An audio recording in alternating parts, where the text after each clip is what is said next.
Ester pasal 2 ayat 1-23. Ester diangkat menjadi ratu. Sesudah peristiwa-peristiwa ini, setelah kepanasan murka Raja Ahasiweros surut, terkenanglah baginda kepada Wasti dan yang dilakukannya dan kepada apa yang diputuskan atasnya. Maka sembah para biduanda raja yang bertugas pada baginda, hendaklah orang mencari bagi raja gadis-gadis, yaitu anak-anak dara yang elok rupanya. Hendaklah raja menempatkan kuasa-kuasa di segenap daerah kerajaannya, supaya mereka mengumpulkan semua gadis, anak-anak dara yang elok rupanya di dalam benteng Susan, di balai perempuan, di bawah pengawasan Hegai, sida-sida raja, penjaga para perempuan. Hendaklah diberikan wangi-wangian kepada mereka, dan gadis yang terbaik pada pemandangan raja, baiklah dia menjadi ratu ganti Wasti. Hal itu dipandang baik oleh raja dan dilakukanlah demikian. Pada waktu itu ada di dalam benteng Susan seorang Yahudi yang bernama Mordekai bin Yair bin Simai bin Kis, seorang Benyamin yang diangkut dari Yerusalem sebagai salah seorang buangan yang turut dengan Yekonya Raja Yehuda, ketika ia diangkut ke dalam pembuangan oleh Raja Nebukadnezar, Raja Babel. Mordekai itu pengasuh Hadasa, yakni Ester, anak saudara ayahnya, sebab anak itu tidak beribu bapa lagi. Gadis itu elok perawakannya dan cantik parasnya. Ketika ibu bapanya mati, ia diangkat sebagai anak oleh Mordekai. Setelah titah dan undang-undang raja tersiar dan banyak gadis dikumpulkan di dalam benteng Susan di bawah pengawasan Hegai, maka Ester pun dibawa masuk ke dalam istana raja di bawah pengawasan Hegai, penjaga para perempuan.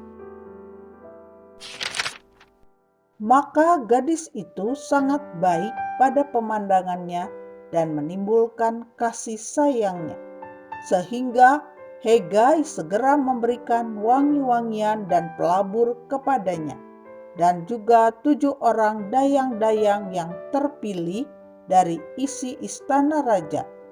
Kemudian memindahkan dia dengan dayang-dayangnya ke bagian yang terbaik di dalam balai perempuan. Ester tidak memberitahukan kebangsaan dan asal-usulnya karena dilarang oleh Mordekai.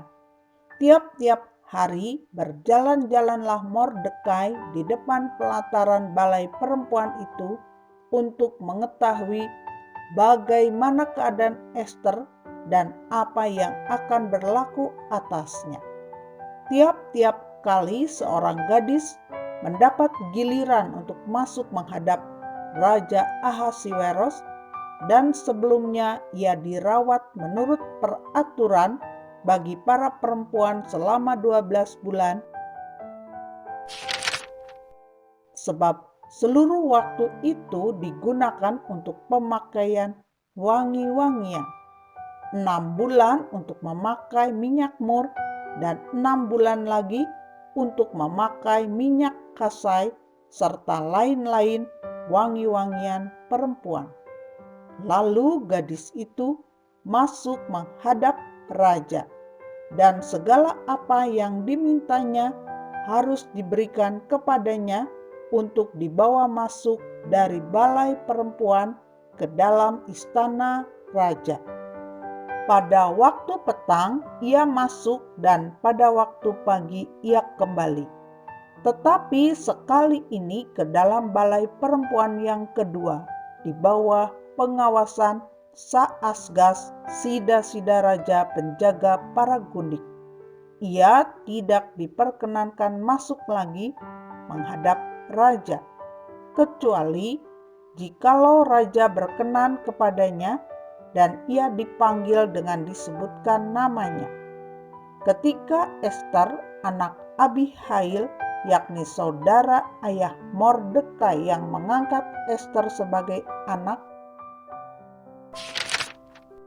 mendapat giliran untuk masuk menghadap raja, maka ia tidak menghendaki sesuatu apapun selain daripada yang dianjurkan oleh Hegai, sida-sida raja, penjaga para perempuan.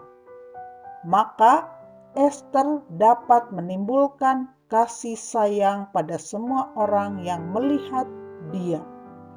Demikianlah Ester dibawa masuk menghadap Raja Ahasiweros ke dalam istananya pada bulan yang ke-10, yakni bulan Tebet, pada tahun yang ke-7 dalam pemerintahan Baginda.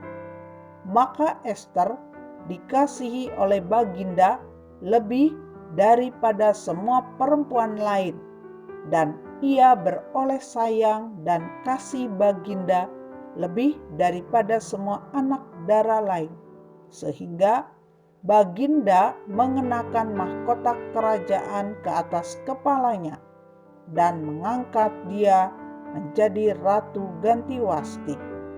Kemudian diadakanlah oleh Baginda suatu perjamuan bagi semua pembesar dan pegawainya, yakni perjamuan karena Ester. Dan Baginda menitahkan kebebasan pajak bagi daerah-daerah serta mengaruniakan anugerah sebagaimana layak bagi raja. Mordekai mengetahui suatu sekongkolan.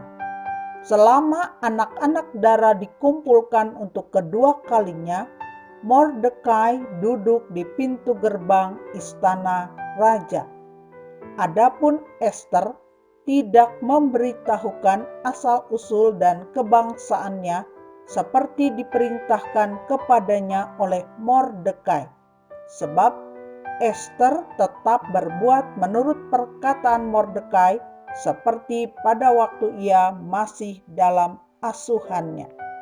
Pada waktu itu, ketika Mordekai duduk di pintu gerbang istana raja, sakit hatilah Bigtan dan Teres, dua orang sida-sida raja yang termasuk golongan penjaga pintu. Lalu berikhtiarlah mereka untuk membunuh Raja Ahasiweros. Tetapi perkara itu dapat diketahui oleh Mordekai, lalu diberitahukannya kepada Ester, sang ratu, dan Ester mempersembahkannya kepada raja atas nama Mordekai. Perkara itu diperiksa dan ternyata benar. Maka kedua orang itu disulakan pada tiang, dan peristiwa itu dituliskan di dalam kitab sejarah di hadapan raja.